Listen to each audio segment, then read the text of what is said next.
Good evening. Welcome to the Education and Pupil Services Committee in-person and virtual meeting for Tuesday, March 19th, 2024. The district posted this evening's agenda to board docs at least 24 hours prior to the commencement of this meeting. Is there a motion to approve that previously posted agenda? So moved. Second. Are there any amendments to offer? The agenda has been moved and seconded. All those in favor, please say aye. Aye. Those opposed, please signify by saying I oppose. Those abstaining, please signify by saying I abstain. Motion carried.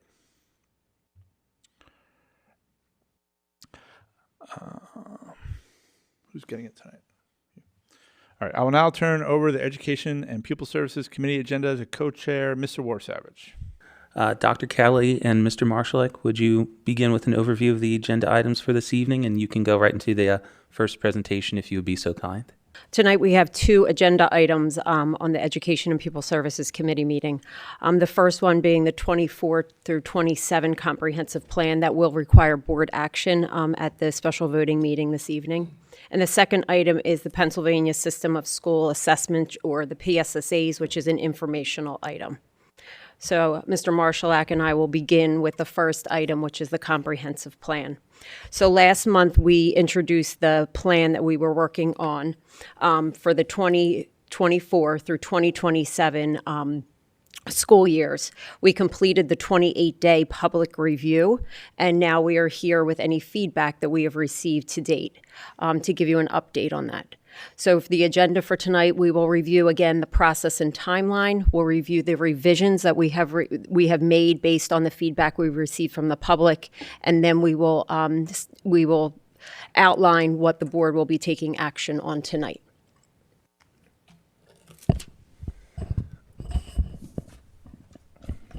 Okay, so again, just to review from our timeline of process dating back to January, we had about a month and a half of weekly meetings with the planning committee, with steering committee.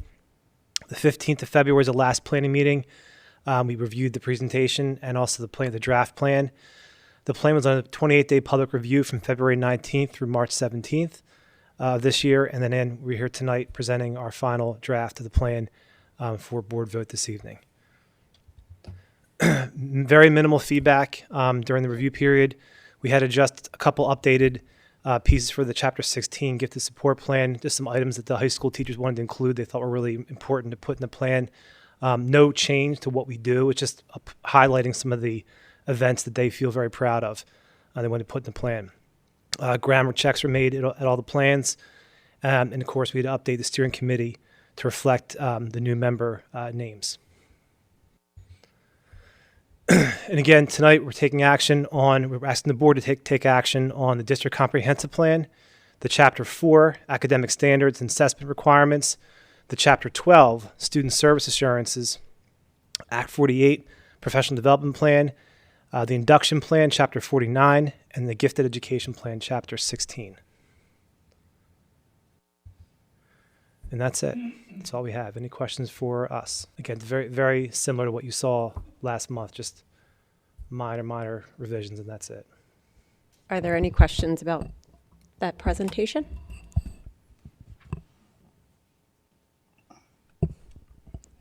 All right. I believe we are ready for the second presentation of the evening. The second presentation is our annual presentation of the PSSAs and the exam schedule that we will follow during this assessment window. So the agenda for this presentation is just a review of what are the PSSAs and who has to take them and what standards would be assessed during this time. What is the testing window that we have to follow dictated to us by PDE? And just some general testing information for parents and guardians that are listening this evening. So the PSSAs are a standard-based criterion referenced assessment. So it is testing what students should be able to do or what they need to be able to do at varying grade levels. And our students are assessed annually in grades 3 through 8, with students in grades 4 and 8 being assessed in science as well. So students are assessed in English language arts standards, they're assessed in math standards, and as I mentioned, in science and technology standards for grades 4 and 8, so an additional assessment. All students will take at least 2 of those assessments, and then those 2 grades will take an additional assessment also in science and technology. Right now, the science and technology assessment is the old standards, or the standards that we have not, the old standards. We are now focusing on moving to the next generation standards, or the SEALS standards, that we've already made that shift. So the test has not shifted yet, but the test will be shifting. That will be our next presentation next year, but for right now, we are assessing in grades 4 and 8 on the older standards. The PSSA assessment window, which follows the one-page calendar for the 23-24 school year, and follows the PDE schedule and the window that they provide, is for English language arts to occur first. That will happen from Wednesday, April 24th through the 26th. There's 3 assessments that students take, and it's so there will be 3 assessment days. It follows mathematics the following week with 2 assessment days for grades 3 through 8, and then the final assessment will be for science on May 2nd and May 3rd. You'll see that May 1st is not there. That is an early dismissal for elementary students. It gives them a little break after the testing, but it is one of our the first Wednesday of the month. It's just how the calendar falls. After May 3rd, there is a makeup window for any student that was absent or needs to make up an assessment. But they give us plenty of time now to start and end the assessment and rotate around any holidays or anything else that may fall. This falls right near that primary election day, where we have a professional development day on that Tuesday, April 23rd. So it shifts our window a little bit. We'll be using the back half of that week. We tend to not want to ever test on a Monday or a Friday, but there's no way around that this year because of the way the calendar falls, which sometimes happens.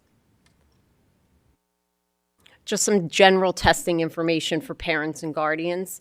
Again, students will take the assessment in ELA, math, and science, and those assessments will all occur online this year. So last year, you'll remember that we piloted it in science for grades 4 and 8. We just finished, well, not just finished. In January, we finished testing online for the Keystone exams, where I gave that presentation, and we are now ready to go with the assessment online for ELA, math, and science for grades 3 through 8. I will tell you there is some talk about making the tests have to be taken online. So we should start to see, I think, a little bit of a push in that direction. Students, an important piece here is students will need to bring their district-issue Chromebooks to school with them on those days. They're used to bringing them, but just a friendly reminder that you have to bring them those days. It's important to have them with you. And charged Chromebooks are even better. So please make sure that the Chromebooks are charged and ready to go. Building administrators will be communicating more information about testing and the exact schedule and what students need to do. So this is just the general information that parents need to be aware of. Electronic devices, except for the Chromebook, you cannot have your cell phone, you cannot have any smartwatches. So all of those things are collected during the testing time for students. We encourage them not to bring them, but we know that that is not going to happen. Students love their devices. So we do collect them. We keep them with us during the testing time, and then we give them back out. And we have systems in place for collecting and giving the devices back. If a student does have their cell phone, then we follow some guidelines that PDE requires us to follow. We contact the state. We tell them what we are doing. We do not score that test. They're issued a new test, and all of that is done with systems that we have in place that are that we have been following for many, many years. Parents do have the option of exempting their student from an assessment if it conflicts with religious beliefs, and that is the only way that you can be exempt out of, from PDE, exempt out of an assessment. And students, or parents, excuse me, if they want to exercise their right to exempt their student or child, then they should be contacting the school principal. We reviewed all the guidelines. I trained the principals last week. We reviewed all the guidelines for a case like this and what they should be doing and how they should be communicating with their parents and their community members about exempting out of an assessment for religious beliefs. And that is the end of the second presentation for PSSAs. Does anybody have any questions? Yes, before we take it around the board, I just want to raise a question to you, Dr. Kelly. Do you know offhand, pardon me, approximately how much time is invested by our teachers in the different grade levels on preparing for this or really this standardized test? Because I'm thinking of the fact there isn't enough time in the day to teach everything that is required. Teachers get very little to no break time to be able to prep, or their prep time is limited. And I'm just thinking of ways that we can maximize the time that we do have, because if we're taking these standardized tests, and some of these tests are for disbursements of funds, say on the state level, but then I'm thinking the state can't even pass their fiscal code on time. So what are we going round and round in circles with all these tests and all this time? So can you just speak to how much time it actually takes to not teach to this test, but to prep for it?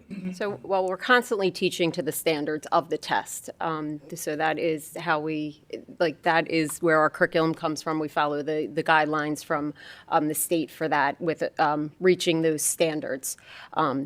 But I will say that the teachers are required to take an online assessment each year. So that is at least an hour and a half of time. We are all required to take the same assessment. In fact, some of us have to take 3 assessments to be prepared. I have to go through a special training. I then have to turn around those trainings to everybody that is an administrator that is going to be in an assessment area or room. We have to be prepared if there's monitoring. So putting an hour on it, I'm not positive I can definitely put hours on it, but it is hours of time in preparation for it. Mr. Lambert, if he's in the audience, he is taking care of the online piece, so loading students, constantly loading teachers, teaching the teachers how to then access, it's called a DRC system, how to access DRC and make sure that the students are in the right spot. So it's hours and hours of time that are dedicated to getting ready for the assessment. Dr. Kelly, you mentioned something about rumors that the PSSA schools might be required to administer that online. So it sounds to me like, since we're already there, we're in pretty good shape. Is that how you take that? I'd like to say that. At the IU, when we were there last month, they said in the next 2 to 3 years, we may see a push to be totally online. So, yes, we are ahead of the curve, I guess, on trying it. There are other districts that are also trying it this school year coming up. They're trying it with a specific grade or a specific test or a piece like that, almost similar to what we did last year. So, Okay. I hope that we are. Okay. I hope that we are. And I did see, for instance, that the SAT is now 100% Yes. online. So it seems like It seems like the movement, global exactly. And our students are used to taking an online assessment. We do take MAP 3 times a year. So they are getting more and more used to taking an online assessment. Okay, thank you. You're welcome. Mr. Warsav, if I could just respond. House Bill 2007 is a House bill to require in the Commonwealth state testing online only. There are concerns about the bandwidth of school districts to be able to do that. Some school districts are still not one-to-one. So here in Upper Darby, the move was made because doing every single paper and pencil document was a lot. There's a concern that it may crash the site on testing days if everybody moves to online testing. That's a real concern that exists. But it is a House bill, and the superintendents in the area have expressed some concerns. Not all of them locally are online. We are one of the fewer local districts that did move to online testing, just so you know. Thank you. In that bill that you mentioned, is there any funding attached to that? No, and that's the concern across the Commonwealth, that once again, there's a shift and a move to move in this direction. There is no real funding or dollars with a lot of the decisions that are made, obviously. In this particular one, there is not. And there's also concern from some in education who believe that still the idea of reading and then having to flip the pages and fill things in and go back to the text, that there is some brain connection that's required that you should develop in children, and then moving to online testing. There's a lot of old school versus new school, I guess, concerns about paper and pencil testing still having its place, and moving to online is a concern. Thank you so much. Any other questions or comments from board members? All right, I believe now we are at the time for public comment. Those physically present do take priority. Please come up to the microphone, state your name, your address, and the agenda item you're commenting on. All right, seeing none physically present, Ms. Buford, do we have any online comments? We do not have any online comments. All right, thank you kindly. Dr. Kelly and Mr. Marshallek, would you mind going over the agenda one more time for us, please? So the first agenda item was the 2024 through 2027 comprehensive plan that will require board action. Do we have a consensus on that, guys? Yes. Awesome. And then the second item was the PSSA's informational item outlining the testing requirements.